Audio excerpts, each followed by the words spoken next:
Hello and welcome. My name is Alan, and today we will be doing a lyrical analysis of the song Ohio by Crosby, Stills, and Nash. Now, this song is a protest song, uh, specifically in reaction to a shooting on Kent State University in Ohio.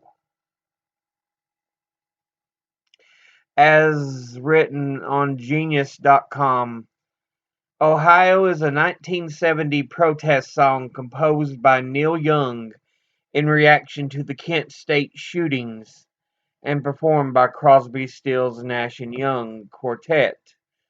The incident took place on May the 4th, 1970, and became a socio-political symbolization during the Vietnam War. The sequence of events led to a nationwide anti-establishment student strike, forcing hundreds of colleges and universities to close. Now, I have a video about the Kent State shootings on its anniversary somewhere. I'm not going to look it up. I'm not that kind of a fellow. But anyway, yeah. There was such a protest to the Vietnam War. Students in Kent State who were protesting were shot and killed.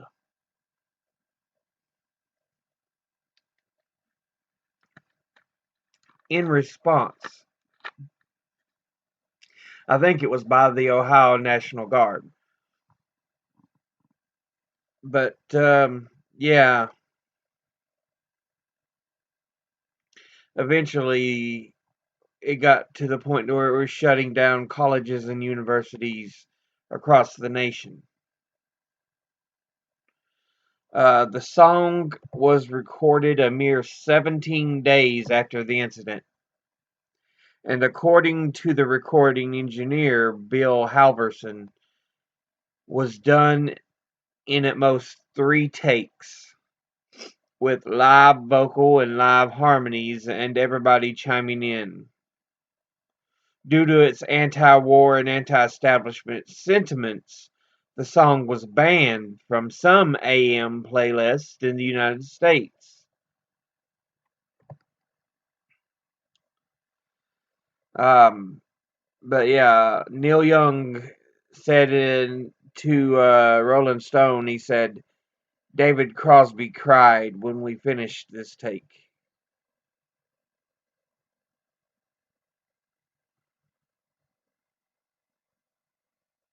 So yeah, it was a song very personal to them, clearly.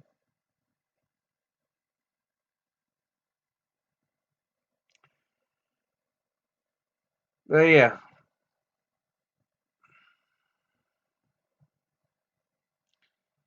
it only took them 17 days.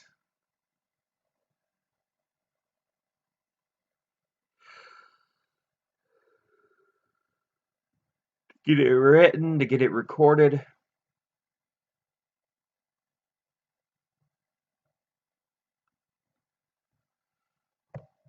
But yeah. Let's go into the lyrics here. First verse. 10 soldiers and Nixon's coming. We're finally on our own. This summer I hear the drumming. 4 dead in Ohio. So it's a very direct reference. It's almost a call to war. You know, there's 4 dead in Ohio is that last line of the first verse. And this summer I hear the drumming like it's a drum beat to war. And he starts out with talking about 10 soldiers and Nixon's coming. Richard Nixon, of course, was president at that point, 1970. He was elected in 68. Uh, so he was president 69, 70, 71, 72 for his first term. And of course, he won re-election 73, and in 74 he finally resigned due to Watergate.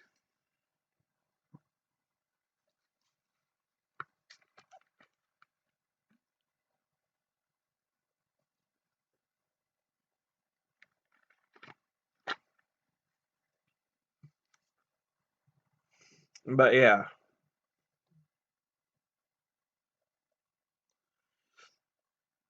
chorus is gotta get down to it.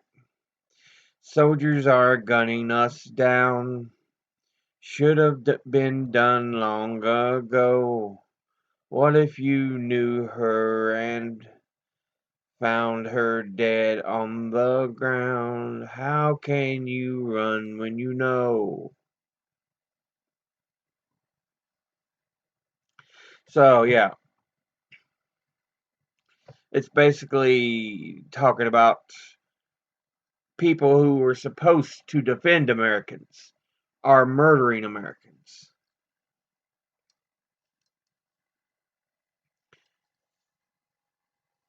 And it says, what if it was someone you knew personally,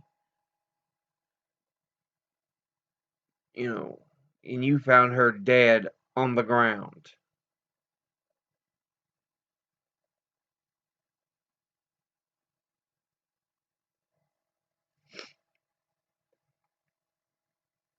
So, yeah.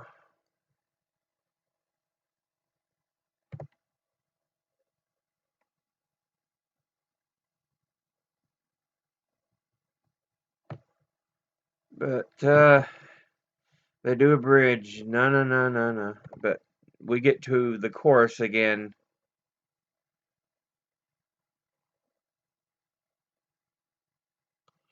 Which is the same. Gotta get down to it. Soldiers are running us down. Should have been done long ago. What if you knew her and found her dead on the ground? How can you run when you know?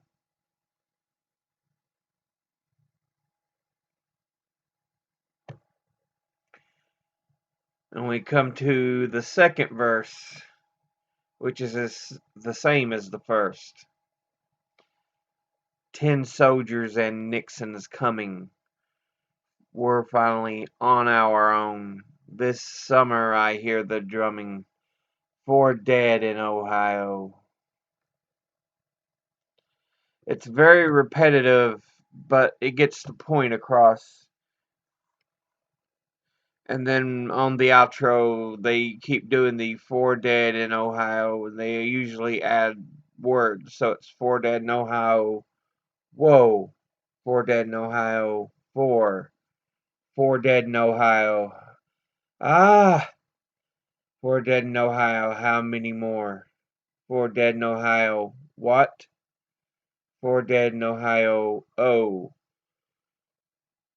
4 dead in Ohio. Oh. 4 dead in Ohio. What? And then 4 dead in Ohio. Ah. Lyrics are very simple, simplistic, but they get the point across. Because I mean, all you really need to know is the idea is that we have Americans being killed by those who are supposed to protect us.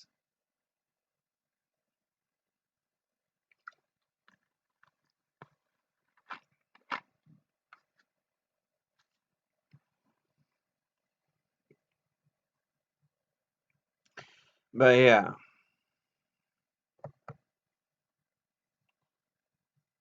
it's it is devastating. See if I can find some more information here. Pull up Wikipedia about the song.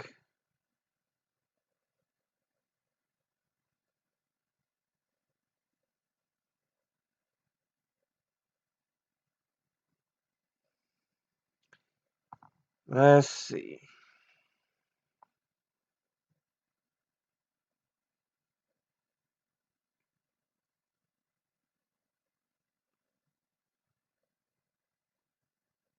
Talking about the song appearing on a number of the members' individual albums. Let's see. Neil Young wrote the lyrics to Ohio after seeing the photos of the incident in Life magazine. On the evening that the group entered Record Plant Studios in Los Angeles, the song had already been rehearsed, and the quartet, with their new rhythm section of Calvin Samuels and Johnny Barbata, recorded it in just a few takes.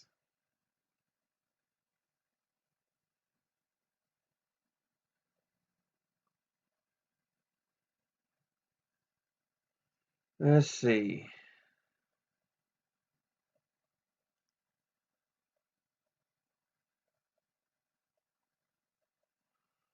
What else?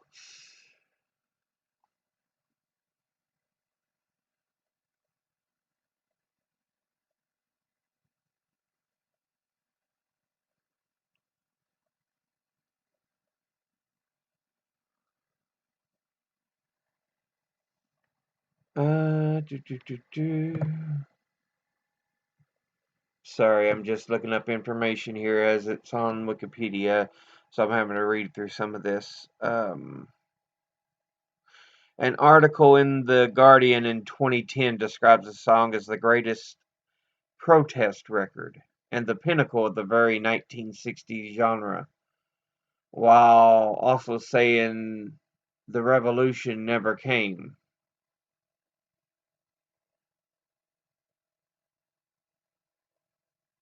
Yeah, it was the Ohio National Guard officers who shot and killed 4 students who were protesting against the Vietnam War.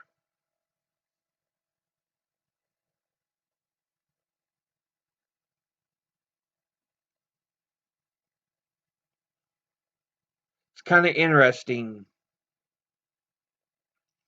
The more things change, the more they stay the same because we have people protesting the treatment of African American citizens with the Black Lives Matter movement. But many of those people have been drug off the streets into vans, arrested for this or that, and the majority of them are just protesting.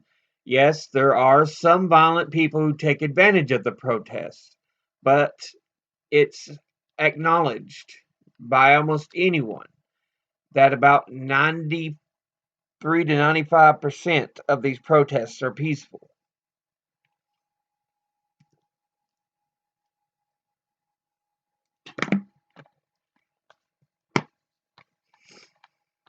But it interests me because it's like, look how similar the times are.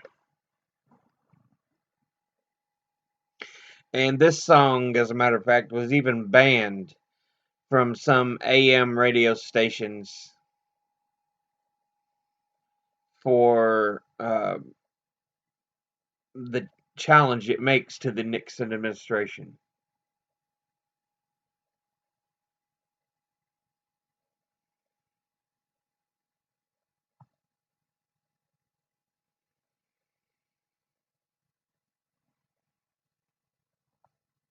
Hopefully, at some point, we'll have an understanding that all this treatment that has been launched towards African Americans is wrong too, and in later on in the future, we'll look back and be able to see that, yeah, Black Lives Matter was the right thing. Just as we look back now on this. And all we can think of is the horror that the government perpetrated on people protesting war.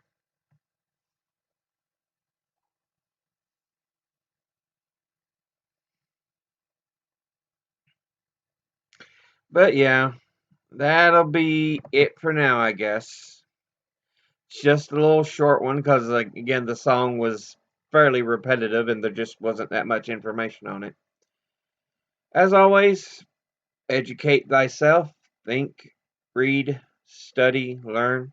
Someone tries to tell you something you have trouble believing, ask them to cite their sources.